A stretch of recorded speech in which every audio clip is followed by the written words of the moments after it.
नमस्ते बच्चों, स्वागत है आपका अपने यूट्यूब चैनल ज्ञान गंगा पे, जहां मैं हूं आपका साथी विश्वजीत सर। और आज हम सीखेंगे हिंदी का बहुत ही जरूरी टॉपिक संदर्भ, प्रसंग और व्याख्या, जो कि कक्षा 10वीं के लिए बहुत ज़्यादा जरूरी होता है। और हर साल 10वीं क्लास में परीक्षा में इस टॉपिक से प्रश्न पूछते हैं, संदर्भ, प्रसंग और व्याख्या। ठीक है, तो चलिए स्टार्ट करते हैं इस वीडियो को। देखिए, सबसे पहले हम ये समझ लेते हैं कि आखिर ये संदर्भ, प्रसंग, व्याख्या होता क्या है। अगर हम पहले संदर्भ की बात करें तो संदर्भ क्या होता है? यह पंक्ति में कहाँ से ली गई है और इसकी रचना कौन है और इसके लेखक कौन है।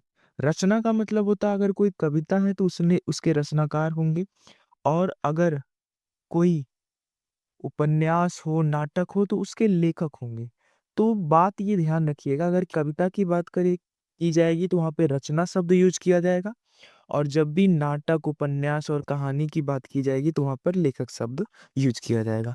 तो संदर्भ का सिंपल सा अर्थ ये होता है कि पंक्ति जो दी रही होगी उसके रचनाकार कौन है और उसके लेखक कौन है। ठीक है, कविता होगा तो रचनाकार, और नाटक या उपन्यास या कोई कहानी होगा तो लेखककार। फिर हम बात कर लेते हैं प्रसंग पे। प्रसंग का मतलब क्या होता है? इसमें आप यह बताते हैं कि पंक्ति में पहली बार कविता जो शुरू हो रही है उसमें लेखक क्या कहना चाहता है। ठीक है, तो इसको हम कहते हैं प्रसंग। फिर हम बात कर लेते हैं इसकी व्याख्या पे कि आखिर में व्याख्या क्या होता है। तो व्याख्या का मतलब होता है कि पंक्ति में जो भी चीज लिखा है उसको अपने भाषा में बताना कि आपने उससे क्या समझा है, तो उसको हम क्या कहते हैं? व्याख्या कहते हैं। ठीक है, तो यहाँ तक आपको समझ में आया होगा कि संदर्भ क्या चीज है, प्रसंग क्या चीज है और व्याख्या क्या चीज है। तो आइए आगे और भी चीजें समझ लेते हैं। अब इसे समझते हैं उदाहरण के जरिए से कि यूपी बोर्ड में कैसी आ, प्रश्न पूछे जाते हैं। जैसे कि एक चैप्टर हमारा है मित्रता, जो कि आचार्य रामचंद्र शुक्ल द्वारा लिखा गया है। तो उसमें से एक पंक्ति है, यहाँ एक पंक्ति को हम गौर कर देते हैं। मित्रता का अर्थ है आत्मीयता का संबंध जिसमें लोभ, स्वार्थ या अहंकार ना हो।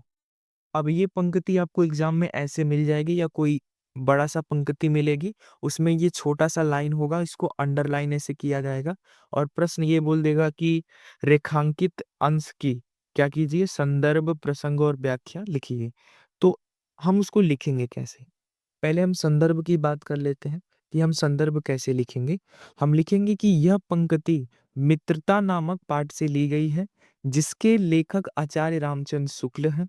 लेखक ने इसमें सच्ची मित्रता का महत्व बताया है।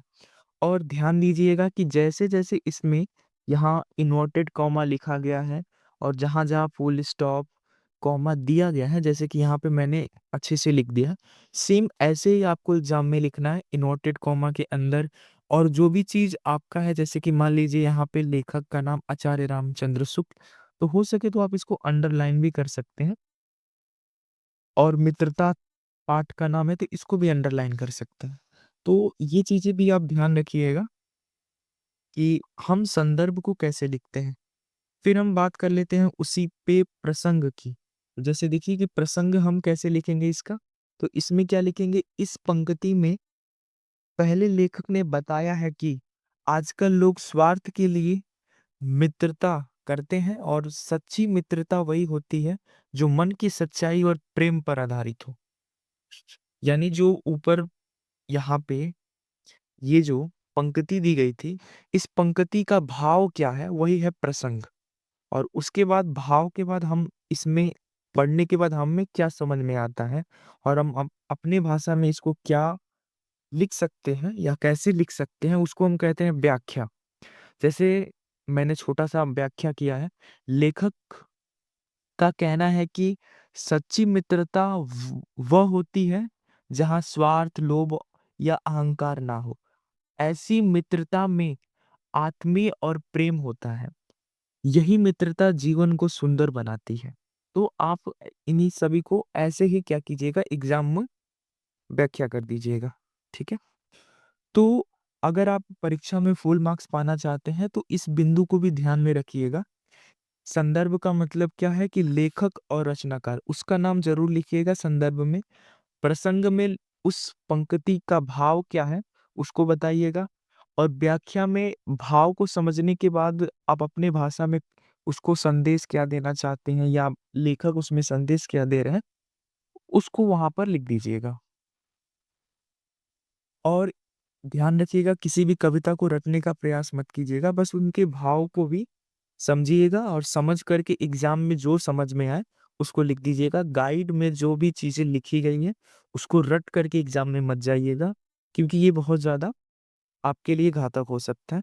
तो कविता को अच्छे से पढ़िए, उसको समझिए और समझ कर ही संदर्भ, प्रसंग और व्याख्या अपने शब्दों में दीजिए। और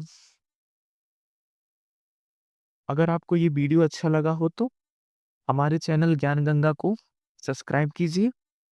धन्यवाद।